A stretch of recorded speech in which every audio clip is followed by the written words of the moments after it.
성도 여러분, 이제 방금 나눈 가상칠언의 말씀을 가지고 십자가 위에 주님의 말씀과 또 주님께서 십자가를 통해서 우리에게 주신 은혜를 묵상하며 나누는 시간을 가지겠습니다.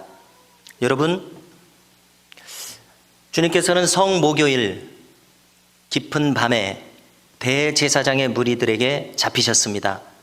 그리고 산헤드린 공회로 압송을 당하셔서 대제사장의 무리들에 의해서 신문을 받으십니다.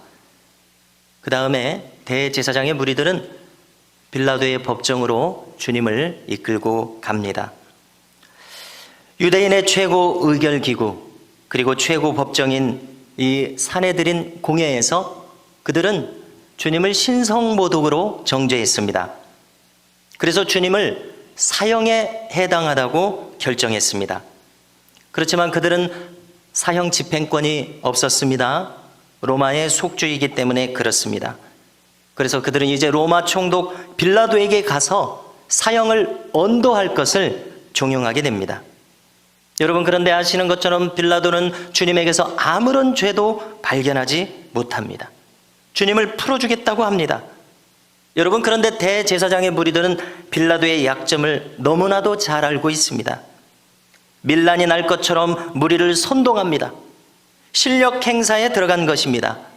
선동당한 무리들은 어떻게 말합니까? 십자가에 못 박으소서, 십자가에 못 박으소서. 여러분, 빌라도도 자기 자리를 지키려면은 저 대제사장의 무리들에게 순순히 협조하는 것이 좋습니다. 그래서 그는 아무 죄도 주님에게서 발견하지 못했으면서도 바라바를 대신 풀어주게 하고 예수님을 십자가형에 처합니다. 여러분, 빌라도를 생각해 보십시오. 얼마나 그가 무책임한 인물입니까? 얼마나 비겁합니까? 자신은 지금 무죄를 결정할 권한을 가지고 있습니다. 그렇지만 무책임하게도 거짓을 원하는 자들에게 흔쾌히 협조하고 있는 모습을 보십시오. 우리가 사도신경에서 빌라도에게 고난을 받으사 십자가에 못 박혀 죽으셨다고 기록하지 않습니까? 혹시 이렇게 생각하십니까? 빌라도가 총독으로서 너무나 운이 없고 재수가 없어서 사도신경의 핍박자로 이렇게 기록된 것이다. 혹시 이렇게 생각하는 분이 계십니까? 그렇지 않습니다. 여러분, 그는 불의와 거짓에 타협하고 협조하는 사람들, 진리와 참된 것에 서 있지 않고 줏대 없이 거짓 편에 서는 비겁하고 무책임한 사람들, 그 사람들의 대명사로 거기 기록된 것입니다. 여러분, 순교가 무엇이겠습니까? 순교란 그 짧은 한순간 거짓을 말할 수 없기 때문에 죽는 것이 순교 아니겠습니까? 자기 인격에 대해서 자기 성실성을 가진 사람이기 때문에 순교합니다. 자신이 하나님과의 신실한 관계를 그 짧은 시간이라도 부인할 수 없기 때문에 순교가 일어납니다. 여러분, 이제 주님께서는 사형을 언도받고 채찍을 맞으십니다. 그리고 십자가를 지고 가십니다. 우리가 누가복음 23장 22절을 보시면은 빌라도는 말합니다. 나는 그에게서 죽일 죄를 찾지 못하였으니 때려서 놓으리라 말합니다. 여러분, 말도 안 되는 소리 아닙니까?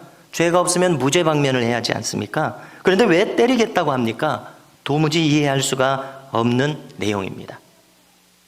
사형을 언도받은 주님은 채찍을 맞으십니다. 그들이 채찍을 가하는 이유가 있습니다. 아무리 십자가형이라고 할지라도 쉽게 숨이 끊어지지 않기 때문에 사람을 쉽게 말해서 거반 죽여놓는 것이 바로 이 채찍을 가하는 것입니다. 여러분, 채찍은 잔혹했습니다. 플라그룸이라고 하는 이 로마의 채찍은 채찍에다가 금속이나 뼈 조각을 붙인 종류의 채찍입니다. 그야말로 이 채찍을 몸에 가하게 되면 살점이 뜯겨나갑니다. 피가 흐를 수밖에 없습니다. 주님께서는 이미 그 채찍을 로마 군병들로부터 맞으심으로 말미암아 녹초가 된 상황이셨습니다. 그 상황에서 주님께서는 십자가를 지고 골고다 언덕까지 가십니다. 예루살렘 성전이 있었던 곳 북쪽, 예루살렘 성벽 북쪽에 빌라도의 법정이 있었던 안토니 요새라는 곳이 있습니다. 그곳에서 이제 골고다까지 가는 길을 비아 돌로로사라고 합니다. 해석하면 고난의 길입니다. 골고다 언덕까지 안토니 요새에서 가는 길은 거리가 약 800m 되는 것으로 알려져 있습니다. 주님은 그 길을 십자가를 지고 가신 것입니다. 주님의 십자가형이 집행되는 동안 군병들은 어떻게 합니까? 주님의 뺨을 때립니다. 주먹으로 주님의 얼굴을 칩니다. 주님에게 침을 뱉고 주님을 조롱합니다. 골고다 언덕에 이릅니다. 주님은 두 팔과 발에 못 박히십니다. 그리고 십자가에 매달리십니다. 그들은 처음에 진통제로 몰약을 탄 포도주를 주님께 줍니다. 그렇지만 주님은 그것을 거절하고 마시지 않으십니다. 제3시였습니다. 우리의 시간으로 오전 9시입니다. 여러분, 주님께서는 십자가에 달리십니다. 그리고 십자가에서 달리신 주님께서 첫 번째로 하신 말씀이 무슨 내용입니까? 누가복음 23장 34절을 읽어드렸었는데요. 다시 한번 읽어드립니다. 주님은 말씀하십니다. 아버지, 저들을 사하여 주옵소서. 자기들이 하는 것을 알지 못함이니이다. 시편 109편 4절에서도 비슷한 말씀이 있습니다. 그 식구는 다윗의 시입니다. 이런 내용입니다. 나는 사랑하나 그들은 도리어 나를 대적하니 나는 기도할 뿐이라. 여러분, 주님의 마음은 어떤 마음이셨습니까? 자기들을 주님 자신에게 가해를 하고 위해를 가하며 주님을 해치려고 하는 사람들에 대해서 주님은 어떤 마음을 가지셨습니까? 그들을 사랑하는 마음을 가지셨습니다. 성도 여러분, 가상칠언의 첫 번째 이 말씀에서 우리도 주님의 이 마음을 배우실 수 있기를 바랍니다. 스데반도 이렇게 말했습니다. 공회원들, 그들은 과거 자신의 동료들이었습니다. 그리고 무엇보다도 그 자리에는 바울이 되기 전에 사울이 있었습니다. 그들의 돌에 맞아 죽으면서 스데반은 어떻게 말합니까? 주여, 이 죄를 그들에게 돌리지 마옵소서. 사도행전 7장 60절입니다. 여러분, 어떤 성경학자는 설명합니다. 이 장면에서 바울이 바로 이 장면에서 이미 스데반을 보고 회심하기 시작했다고 설명하기도 합니다. 상당히 일리가 있다고 생각합니다. 예수님과 같은 똑같은 마음에서 하는 이 말, 분명히 이 말은 바울에게 상당히 큰 인상을 남겼으리라고 생각합니다. 여러분, 큰 사랑을 경험한 사람은 누구겠습니까? 가슴 벅차도록 큰 사랑을 경험한 자신의 죄가 얼마나 큰지를 알고 자기가 얼마나 크게 용납받았는지를 아는 사람 말입니다. 이 사람은 아직 그 마음을 알지 못하는 사람들, 아직 남을 탓하고 적대를 일삼는 사람들을 품을 수 있는 사람이 된다고 믿습니다. 성도 여러분, 우리도 주님처럼 이렇게 큰 마음을 가지는 사람들이 되실 수 있기를 소망합니다. 이렇게 되시기를 주님의 이름으로 축원합니다. 상대방과 마음의 크기가 같은 차원을 우리가 훌쩍 넘어서서 그를 크게 품을 수 있는 사람이 되면 얼마나 좋겠습니까? 그것이 바로 주님의 마음이라고 오늘 가상칠언의 첫 번째 말씀은 우리에게 알려주고 있습니다. 여러분, 이 말씀을 우리가 분명히 이해하고 배울 수 있어야 한다고 생각합니다. 부디 우리가 믿는 사람으로 살아가면서 우리의 마음이 점점점 좁아질 것이 아니라 바다보다도 더 큰 사랑을 우리가 받았다는 것을 깨닫고 이렇게 주님과 같이 넓은 마음으로 우리의 마음이 변화될 수 있기를 소망합니다. 가상칠언의 두 번째 말씀입니다. 누가복음 23장 42절 이하입니다.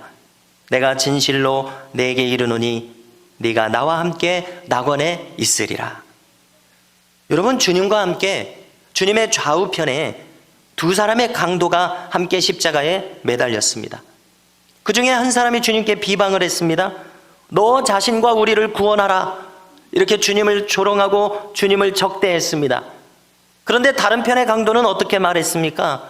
그렇게 말하는 상대편을 꾸짖습니다.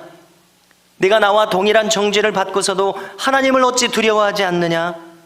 우리는 우리가 행한 대로 보응을 받거니와 이분의 행하신 것은 옳지 않은 것이 없느니라. 이렇게 말합니다. 그리고 주님을 향해서 이렇게 말합니다. 예수여, 당신의 나라에 임하실 때 나를 기억하소서. 여러분, 그러자 주님께서 어떻게 대답하셨습니까? 내가 진실로 내게 이르노니 오늘 네가 나와 함께 낙원에 있으리라. 이렇게 말씀하십니다. 할렐루야. 여러분,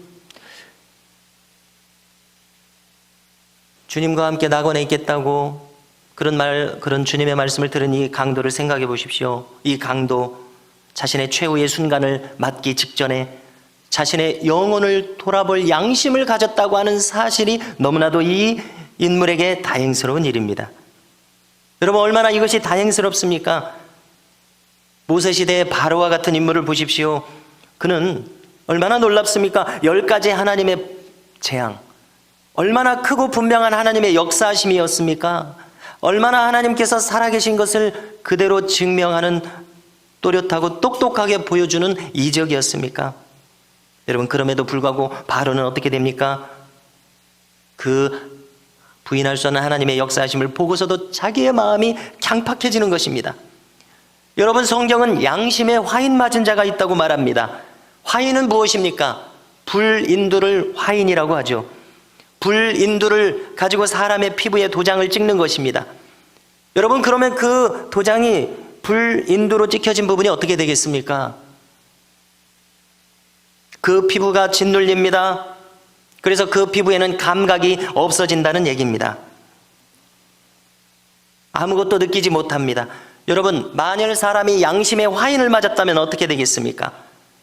가장 그의 두드러진 특징은 무엇입니까? 죄에 대한 감각이 없어진다는 것입니다. 하나님을 향한 경외심의 감각이 사라진다는 것입니다. 그래서 그는 그대로 멸망하게 됩니다. 그런데 이 한편 강도는 얼마나 다행입니까? 그는 마지막 순간에 자신의 양심을 찾았습니다.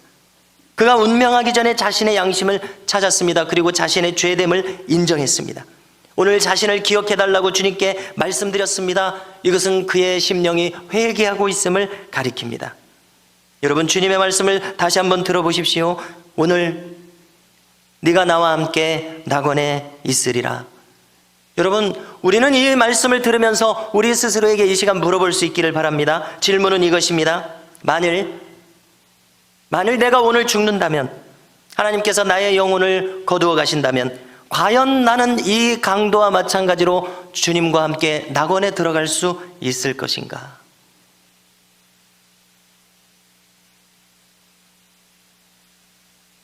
여러분, 그것이 비록 설령 어려움풋한 것일지라도 내가 주님과 함께 낙원에 있을지 없을지는 우리 영혼 스스로가 잘 알고 있습니다. 한번 생각해 보십시오. 여러분, 이 시간 스스로의 영혼에게 물어보십시오. 만일 오늘 나의 생애를 마친다 하여도 주님께서 나의 영혼을 받아주시겠는지 한번 가늠해 보십시오. 여러분, 우리는 어떤 사람이 되어야 합니까? 만일 지금 당장 내 생명을 거둬가셔서 내가 주님 앞에 서게 된다 할지라도 우리는 어떻게 말할 수 있는 사람이 되어야 합니까? 주님, 이 죄인을 받으소서. 주님, 이 영혼을 불쌍히 여기소서. 이렇게 주님 편에, 주님 품에 안길 수 있는 분들이 되실 수 있기를 주님의 이름으로 축원합니다. 여러분, 오늘 세 번째 말씀은 요한복음 19장 26절에서 27절입니다. 여자여, 보소서 아들이니이다. 어머니 마리아에게 요한을 가리키면서 말씀하십니다. 또 요한에게도 말씀합니다. 보라, 내 어머니라. 여러분, 주님께서는 육신의 몸을 입지 않으셨습니까? 그러므로 우리 주님께서도 인간의 감정을 그대로 느끼셨다는 사실입니다. 이제 어머니를 홀로 두고 떠나는 주님의 마음을 생각해 보십시오. 얼마나 가슴이 아프셨겠습니까? 그리고 반대로 어머니 마리아의 고통을 한번 생각해 보십시오. 얼마나 고통이 지금 헤아릴 수 없는 큰 고통이겠습니까? 저의 아이 중 하나가 어렸을 때 이야기입니다. 아이와 엄마가 골목에서 제가 퇴근하는 것을 기다리고 있었습니다. 아이가 갓난아기 때였습니다. 엄마가 업고 있다가 그만 어찌어찌 해서 이마를 세멘 바닥에 찍게 되었습니다. 3바늘 이상인가 꿰매게 되었습니다. 여러분, 등에 업어야 하는 이 어린 것을 마취를 시켰습니다. 꿰매고 나서 마취가 끝났습니다. 침대에 아이를 앉혀놓고 저희 2 사람이 이 아이를 바라봅니다. 그 바라보는 마음이 얼마나 지금도 생각하면 먹먹한지 모르겠습니다. 왜냐하면 마취가 깨어나긴 했는데 완전히 깨어나지 못해서 이렇게 온몸을 가누지 못하고 천연덕스럽게 있는 그 아이의 모습, 얼마나 그 마음이 먹먹한지 모르겠습니다. 여러분, 하물며 지금 이 어머니 마리아의 마음은 얼마나 찢어지는 마음이겠습니까? 여러분, 우리는 최소한 인간의 연민을 잊어서는 안 됩니다. 이 세상은 점점점 더 악해져가는 소리들이 들립니다. 도처에서 들리는 뉴스가 사람들의 마음이 점점점 악해지는 소리입니다. 마태복음 24장 12절의 말씀입니다. 주님께서는 말세에 무슨 일이 있을 것인가? 불법이 성함으로 많은 사람의 사랑이 식어지리라. 여러분, 이것은 말세의 현상입니다. 말세에는 사람들의 마음이 무정해집니다. 그야말로 인간미가 없어집니다. 삭막해집니다. 여러분, 청년들은 게임을 많이 하죠? 다 보셔서 아시겠지만 그 많은 게임들 중에 다수를 차지하는 게임들이 어떤 종류의 게임입니까? 사람을 죽이는 게임들입니다. 여러분, 수시간 동안 앉아서 그것을 하고 있는 청년들의 마음이 어떻겠습니까? 저는 그들의 마음이 온전할 수 없다고 생각합니다. 그것은 저희 자녀들을 포함해서 우리 미담교회 공동체의 자녀들, 청년들도 포함되는 일일 것입니다. 어쩌면 작년 여러분들 중에서 여러분들도 포함될는지도 모릅니다. 불법이 성함으로 많은 사람의 사랑이 식어지리라. 참으로 걱정됩니다. 염려됩니다. 나도 모르는 사이에 사람을 해치는 것이 익숙해질까 봐, 그래서 그 결과 마음이 점점 더 무정해질까 봐 걱정입니다. 여러분, 이 시대가 이렇게 악합니다. 성도 여러분, 우리는 십자가 위에서 주님의 이 마음을 오늘 기억할 수 있기를 바랍니다. 사람을 아끼는 마음, 사람을 해치는 것을 두려워하는 마음, 부모님을 공경하는 마음, 형제자매들을 돌아보는 마음. 여러분, 이 마음이 희미해진다면 이것은 말세의 징조입니다. 가족을 아끼고 주변을 아끼고 사랑하는 마음, 이 마음을 잃지 않으실 수 있기를 주님의 이름으로 축원합니다. 네 번째, 가상칠언입니다. 제 9시쯤이었다고 말합니다. 마태복음 27장 46절입니다. 엘리 엘리 라마 사박다니, 나의 하나님 어찌하여 나를 버리셨나이까? 이것은 시편 22편 1절에서도 그대로 기록되는 말씀입니다. 다윗의 시입니다. 여러분, 성삼위 하나님은, 삼위일체 하나님은 어떤 관계로 맺어지고 계시다고 생각이 됩니까? 어떤 신학자는 성삼위 하나님, 성부, 성자, 성령 하나님께서 친밀한 사랑의 교제로 연합하고 계시다고 설명하는 신학자가 있었습니다. 그분의 설명이 참으로 합당하다는 생각을 할 때가 많았습니다. 여러분, 성자 하나님, 성부 하나님의 사이가 단절된 일은 창세 이래로 한 번도 없었습니다. 그렇지만 성자 하나님과 성부 하나님의 그 친밀한 관계가 바로 이 십자가에서 단절된다는 사실입니다. 여러분, 왜입니까? 왜 성자 하나님과 성부 하나님 사이가 이 십자가에서 단절되어야 했습니까? 엘리 엘리 라마 사박다니 어찌하여 나를 버리시나이까? 왜 이런 일이 있어야 합니까? 우리는 그 이유를 분명히 알아야 합니다. 하나님께서는 온전히 거룩하셔서 한 점도 죄를 허용하실 수 없기 때문입니다. 여러분, 그처럼 저와 여러분들 이 인간의 죄악은 심각한 문제라는 것을 우리는 기억해야 합니다. 하나님의 말씀을 우리에게 알려주고 계십니다. 죄의 값은 사망이라고 말씀합니다. 그렇기 때문에 공의로우신 하나님께서는 아들이시라도 모든 인류의 죄를 짊어지고 계신 이 아들을 아들이시라도 심판하셔야 했다는 사실입니다. 그의 생명을 취하셔야 했다는 사실입니다. 이것이 영원한 하나님의 작정이었습니다. 오늘 새벽에 이사야서 53장 말씀을 나눴는데요, 10절 말씀을 보니까 이렇게 기록합니다.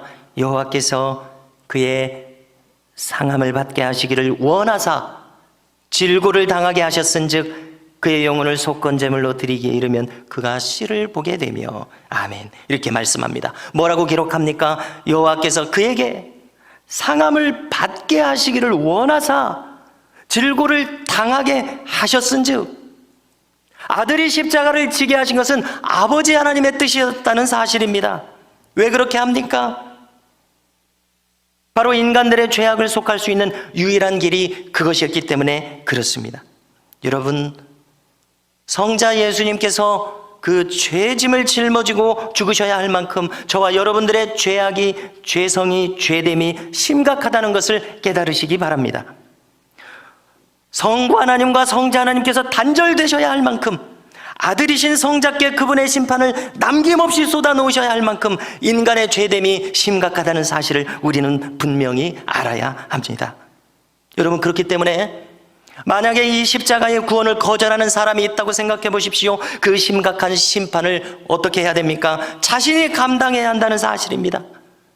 그러므로 그 저 영원한 지옥 형벌을 자신이 감당해야 한다는 사실입니다. 그러나 그 죄짐을 자기 스스로 온전히 감당할 수가 없어서 영원토록 자신이 감당하게 되는 것입니다. 그럼에도 불구하고 그것을 온전히 감당할 수가 없어서 영원토록 그 형벌 가운데 있겠다고 성경은 우리에게 설명하고 있습니다. 이것이 하나님께서 정하신 법칙입니다.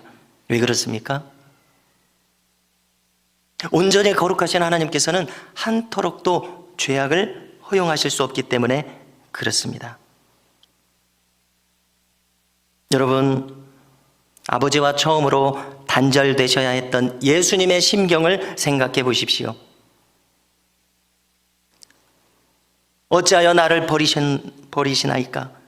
여러분, 예수님의 심경, 그렇기 때문에 주님께서는 겟세마네에서 이 잔을 내게서 옮기시옵소서 3번이나 간구하셨습니다. 그것은 그처럼 감당할 수 없을 만큼 고통스러운 순간이었기 때문에 그렇습니다. 가상칠언의 5번째 말씀입니다. 요한복음 19장 28절입니다. 주님은 내가 목마르다 말씀하셨습니다. 여러분, 영원하신 성자이신 주님께서 왜 목마르셔야 합니까? 십자가에 달리시기 전에는 모략을 탄 포도주를 거절하셨습니다. 그러나 이제 운명하시기 직전에 주시는 신포도주는 주님께서 받아 마시십니다. 주님은 목마르셨습니다. 인간의 몸을 입고 오신 주님의 목마르심은 인간의 목마름을 대표하는 목마름입니다. 이사야서 55장 1절 이하입니다. 오라, 너희 모든 목마른 자들아 물로 나오라. 돈 없는 자도 오라. 너희는 와서 사 먹되 돈 없이 값없이 와서 포도주와 젖을 사라. 너희가 어찌하여 양식이 아닌 것을 위하여 은을 달아주며 배부르게 하지 못할 것을 위하여 수고하느냐? 내게 듣고 들을지어다. 그리하면 너희가 좋은 것을 먹을 것이며 너희 자신들이 기름진 것으로 즐거움을 얻으리라. 너희는 귀를 기울이고 내게로 나와 들으라. 그리하면 너희의 영혼이 살리라. 내가 너희를 위하여 영원한 언약을 맺으리니 곧 다윗에게 허락한 확실한 은혜이니라. 아멘. 여러분, 인간은 헤맵니다. 마실 수 없는 물을 찾아서 헤맵니다. 그리고 끝없는 갈증을 경험합니다. 이렇게 가란 영혼은 생수가 필요합니다. 여러분들 경험하십니까? 사람은 나이가 들어갈수록 탄산음료가 싫습니다. 생수가 좋습니다. 생수만큼 갈증을 해결해 주는 것이 없기 때문에 그렇습니다. 마찬가지입니다. 인간의 영혼에는 영혼의 생명수가 필요한 줄로 믿습니다. 주님께서는 수가성 여인에게 이렇게 말씀하셨습니다. 요한복음 4장 13절 이하를 읽어드리겠습니다. 예수께서 대답하여 이르시되 이 물을 마시는 자마다 다시 목마르려니와 내가 주는 물을 마시는 자는 영원히 목마르지 아니하리니 내가 주는 물은 그 속에서 영생하도록 솟아나는 샘물이 되리라. 여자가 이르되 주여 그런 물을 내게 주사 목마르지도 않고 또 여기 물 기르러 오지도 않게 하옵소서. 여러분, 영혼의 갈증을 해결해 주시는 주님으로부터 오는 생명수, 여러분, 우리는 반드시 주님으로부터 오는 생명수를 마셔야 살 수 있는 영적 존재인 것을 믿으시기 바랍니다. 요한복음 19장 30절입니다. 제 6원입니다. 다 이루었다. 주님은 이렇게 말씀하시고 이제 곧 운명하십니다. 헬라어로 다 이루었다라는 말은 테텔레스타이라는 말을 사용하고 있습니다. 이 말은 특별한 의미를 가집니다. 이 말의 특별하고 구체적인 의미는 이제 빚을 다 갚았다는 뜻이기 때문에 그렇습니다. 인간의 모든 죄값을, 인류의 모든 죄값을 주님의 생명을 들이심으로 다 갚으시게 된다는 의미입니다. 여러분, 그러므로 우리는 주님의 소유가 되면, 왜냐하면 주님의 생명을 값을 치르시고 우리를 사셨기 때문에 그렇습니다. 주님의 십자가의 대속함을 믿고 주님을 구세주로 영접한 사람은 어떻게 됩니까? 주님의 소유가 됩니다. 왜 그렇습니까? 우리의 죄값을 다 치르셨기 때문에 그렇습니다. 여러분, 누구든지 주님의 대속하심을 믿는 사람, 자신의 죄를 도무지 나 자신이 어찌할 수 없다는 것을 저절히 깨닫고 주님의 대속하심을 믿는 사람 말입니다. 이 사람은 자신의 죄가 완전히 청산되었음을 믿으시기 바랍니다. 그래서 하나님 앞에 온전히 의롭다함을 입게 되었다는 것을 믿으시기 바랍니다. 십자가에서 대속하여 주신 이 사역으로 우리의 신분이 어떻게 되느냐 하는 것을 아는 것은 중요하고도 필요합니다. 로마서 3장 20절 이하를 빠르게 읽어드리겠습니다. 그러므로 율법의 행위로 그의 앞에 의롭다 하심을 얻을 육체가 없나니 율법으로는 죄를 깨달음이니라. 이제는 율법 외에 하나님의 한 의가 나타났으니 율법과 선지자들에게 증거를 받은 것이라. 곧 예수 그리스도를 믿음으로 말미암아 모든 믿는 자에게 미치는 하나님의 의인이 차별이 없느니라. 모든 사람이 죄를 범하였음에 하나님의 영광에 이르지 못하더니 그리스도 예수 안에 있는 속량으로 말미암아 하나님의 은혜로 값없이 의롭다 하심을 얻은 자 되었느니라. 아멘. 할렐루야. 여러분, 우리는 불의한 인간들입니다. 결코 의로우신 하나님의 심판대 앞에 설 수 없습니다. 거룩하신 하나님 앞에 설 수 없습니다. 그러나 예수 그리스도를 믿음으로 말미암아 율법 외에 나타난 하나님의 의를 얻게 됨으로 말미암아 이제 우리가 하나님 앞에, 하나님 심판대 앞에 예수 그리스도의 이름으로 당당하게 설 수 있게 되었음을 믿으시기 바랍니다. 여러분, 인간으로서 받을 수 있는 더 큰 은혜, 이것보다 더 큰 은혜가 어디 있겠습니까? 십자가에서 이루신 이 더 큰 은혜, 우리에게 허락하신 측량할 수 없는 이 은혜를 믿으시기 바랍니다. 마지막 7원입니다. 여러분, 주님은 운명하시기 전에 누가복음 23장 46절을 보니까 크게 외치셨다고 기록합니다. 이렇게 외치셨습니다. 아버지, 내 영혼을 아버지 손에 부탁하나이다. 여러분, 우리도 이렇게 될 수 있기를 바랍니다. 스데반이 운명할 때 그도 이렇게 말했습니다. 주 예수여, 내 영혼을 받으시옵소서. 다윗 자신이 생명이 경각에 달렸을 때 그는 말합니다. 아버지, 내 영혼을 아버지께 맡기나이다. 하나님을 온전히 신뢰하는 사람, 하나님께 속해서 온전히 그분의 백성이 된 사람, 여러분, 이 사람의 영혼은 어떠한 의심도 없이 자신의 영혼을 하나님께 맡길 수 있음을 믿으시기 바랍니다. 성도 여러분, 우리의 생애가 다 지난 후 어떠한 의심도 없이 우리의 영혼이 하나님께 맡겨지게 되어 우리가 의심 없이 우리 자신의 영혼을 하나님께 맡길 수 있음을 여러분 믿으시기 바랍니다. 이 마음을 가지실 수 있기를 주님의 이름으로 축원합니다. 뿐만 아니라 이 땅에서 살아가시면서 우리의 영혼을 온전히 하나님께 맡긴 채로 살아가실 수 있는 놀라운 은혜가 지금 이 자리에 계신 여러분들 모두에게 임하시기를 주님의 이름으로 축원합니다. 할렐루야. 성도 여러분, 이제는 우리가 다 함께 찬양하는 시간을 가지려고 합니다. 예수님께서 우리 모두의 죄짐을 자신의 몸에 짊어지시고 자신의 생명을 버리사 우리의 죄를 다 청산하셨음을 여러분들 믿으십니까? 그러면 십자가에 달리신 이 예수님께 우리 자신을 의탁하는 시간을 가지고자 합니다. 이 시간에는 우리가 찬송가 280장 천부여 의지없소서를 부르겠습니다. 부르실 때에 우리 자신을 주님께 맡기십시오. 내 영혼을 주님께 맡기십시오. 가슴에 손을 얹고 한 손을 들고 또는 두 손을 들고 부릅니다. 우리 자신을 주님께 맡기면서 부르겠습니다. 천부여 의지없소서. 천부여 의지